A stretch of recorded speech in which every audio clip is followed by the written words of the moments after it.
Assalamualaikum students. How are you all? I hope you all are fine. Students, today you are going to learn Social Science History Chapter 2, New Kings and Kingdoms Class 7 and Part 8.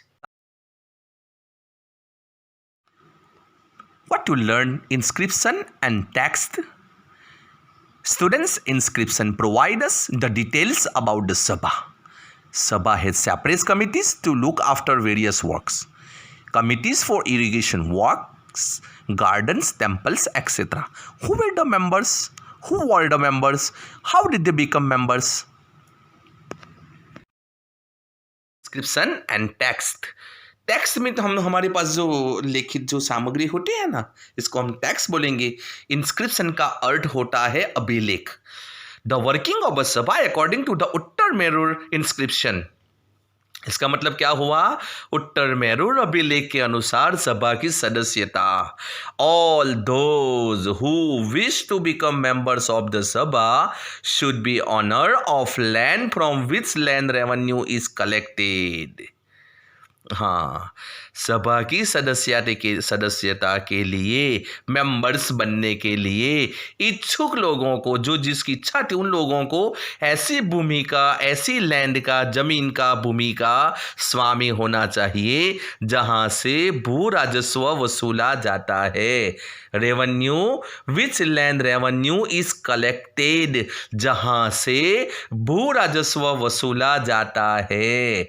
They should have their own homes. इसका मतलब क्या हुआ? उनके पास अपना घर होना चाहिए. They should be between 35 to 70 years of age. उनकी उम्र जो है, एज जो है, वो 35 से 70 के बीच होनी चाहिए. नेक्स्ट क्या आता है? They should have knowledge of Vedas. उनको वेदों का नॉलेज होना चाहिए. They should be well versed in administrative matters and honest. उन्हें प्रासंगिक मामलों की अच्छी जानकारी, अंदर जो प्रासंगिक मामले होते हैं उनका नॉलेज होना चाहिए और ऑनेस्ट होना चाहिए, मीन्स ईमानदार होना चाहिए. If anyone has been a member of any committee in the last 3 years, he cannot become a member of another committee. Anyone who has not submitted his account as well as those of his relatives cannot contest the election. इसका मतलब क्या हुआ? यदि कोई पिछले 3 सालों में 3 years किसी समिति का सदस्य मेंबर्स रहा है तो वह किसी और समिति का सदस्य नहीं बन सकता. एक में ही रहना पड़ता है, दूसरे किसी और में सदस्य मेंबर नहीं बन सकता. जिसे अपने या अपने संबंधित मीन्स रिलेशन के खाते जमा नहीं कराए वो चुनाव नहीं लड़ सकता. हाँ, हिज रिलेटिव क्या होता है? As well as those of his relatives cannot contest the election. Election में वो चुनाव नहीं लड़ सकता, इलेक्शन नहीं लड़ सकता वो. While inscription tell us about kings and powerful men, here is an expert from the Puranam, a 12th century Tamil work which informs us about the lives of ordinary men and women. Inscription का मतलब होता है अभिलेख. अभिलेख में राजाओं और शक्ति संपन्न पुरुषों के बारे में तो जानकारी मिलती है, लेकिन यह जानना बहुत मुश्किल है कि साधारण मर्दों और औरतों का, ordinary male and women mean साधारण मर्दों और औरतों का जीवन इन राज्यों में कैसा था. 12th सेंचुरी की तमिल कृति पेरियापुरम से एक उद्धरण.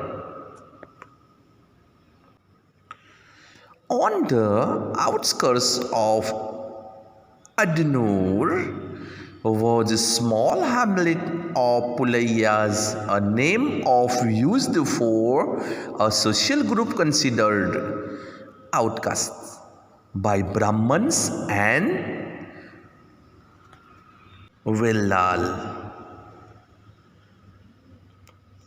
अदनूर की सरहदों पर फूस की पुरानी छाजलों वाली छोटी छोटी झुपड़ियों में, छोटी छोटी हट्स में अंता पड़ा पुलाया, एक ऐसा समूह जिसे ब्राह्मण एंड वेल्लाल प्रतिष्ठित समाज के बाहर मानते थे.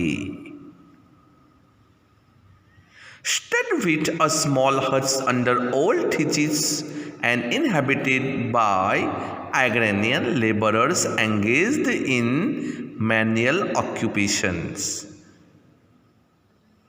लोगों का एक छोटा सा पुरवा था जिसमें ओछे किस्म के पैसों में लगे खेतीहर मजदूर रहते थे, लेबर्स रहते थे.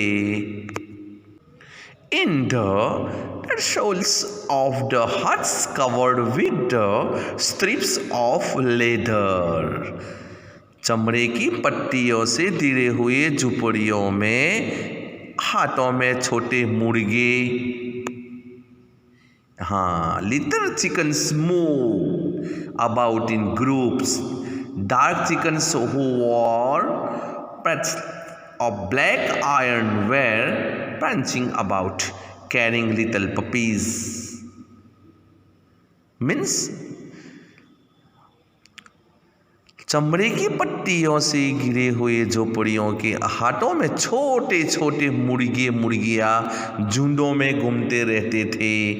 गहरे रंग के बच्चे जो काले लोहे के कंगन पहने हुए थे, छोटे पिल्लों को उठाए उछलते चल रहे थे. Black iron was prancing about, carrying little puppies. In the shade of the Marudu, means Arjuna trees, a female laborer put her baby to sleep on a sheet of leather.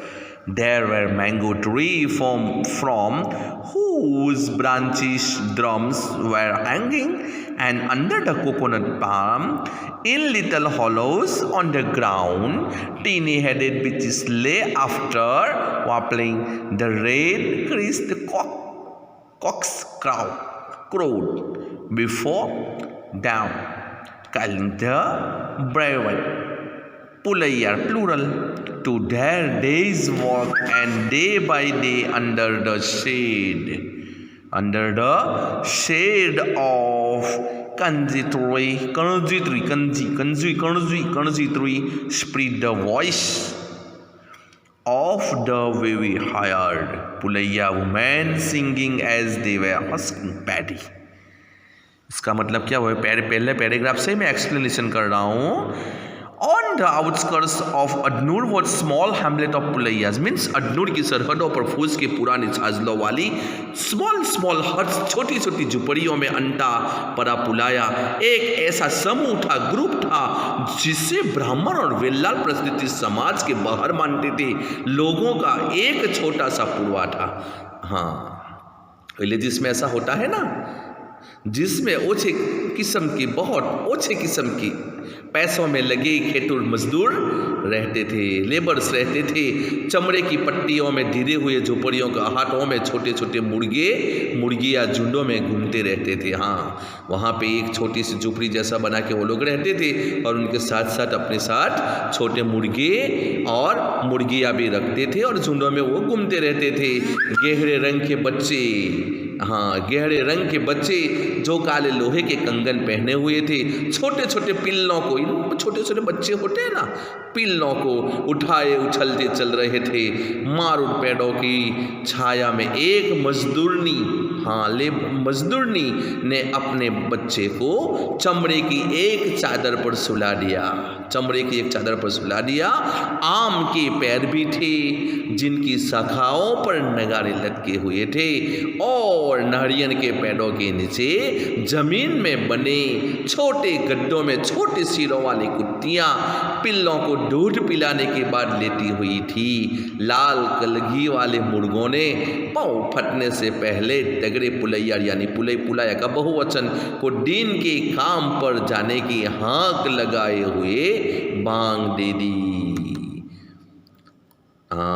धान कुट्टी लहरदार बालों वाली पुलैया स्त्रियों के गाने की आवाज रोजाना कंजी वृक्ष, एक ट्री का नाम है कंजी वृक्ष की छाया में फैलती थी। उस टाइम वो लोग लाइफ जी रहे थे, उनका यहाँ पे ये पैराग्राफ के अंदर दिया गया है। अभिलेखों में राजाओं और शक्ति संपन्न पुरुषों के बारे में जानकारी मिलती है, लेकिन यह जानना मुश्किल है कि ऑर्डिनरी मेल एंड फीमेल का जीवन इन राज्यों में कैसा था। तो इसका एक उदाहरण यहाँ पे दिया हुआ है। पुलाया के बारे में यहाँ पे डिस्कशन किया हुआ है।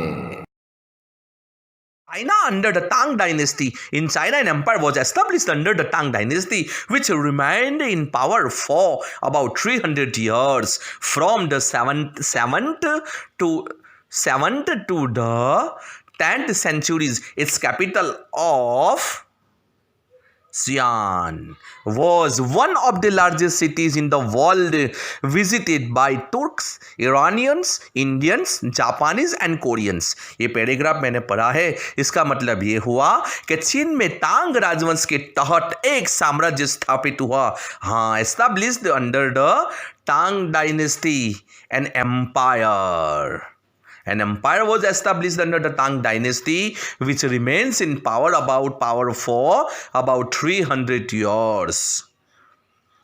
Means चीन में तांग राजवंश के तहत एक साम्राज्य स्थापित हुआ जो लगभग 300 सालों तक 300 years up to सत्ता में रहा। 7वीं से 10वीं सदी तक from the 7th to 10th century, 7वीं से 10वीं सदी तक सत्ता में रहा। इसकी राजधानी सियान दुनिया के सबसे बड़े नगरों में एक थी, जहां तुर्की, ईरानी, इंडियंस, जापानीज एंड कोरियाई आया जाया करते थे। This is a different type of people also gone their places, वहाँ पे जाते थे, आया जाया करते थे वहाँ पे। The Tang empire was administered by recruited through an examination which was open to all who wished to appear for it. The system of selecting officials remained in place with some changes till 1911. इसका मतलब क्या हुआ? तांग साम्राज्य परीक्षा के माध्यम से नियुक्त की गई नौकरशाही द्वारा प्रशासित होता था। क्या मतलब हुआ? तांग साम्राज्य जो था परीक्षा के माध्यम से नियुक्त की गई नौकरशाही द्वारा प्रशासित होता था। इन परीक्षाओं में हर इच्छुक व्यक्ति, जिसकी इच्छा थी, जिसका मन लगता था, जिसकी इच्छा थी, जो चाहते थे, व्यक्ति बैठ सकता था। अधिकारियों के चयन की यह व्यवस्था कुल बदलावों के साथ 1911 तक कायम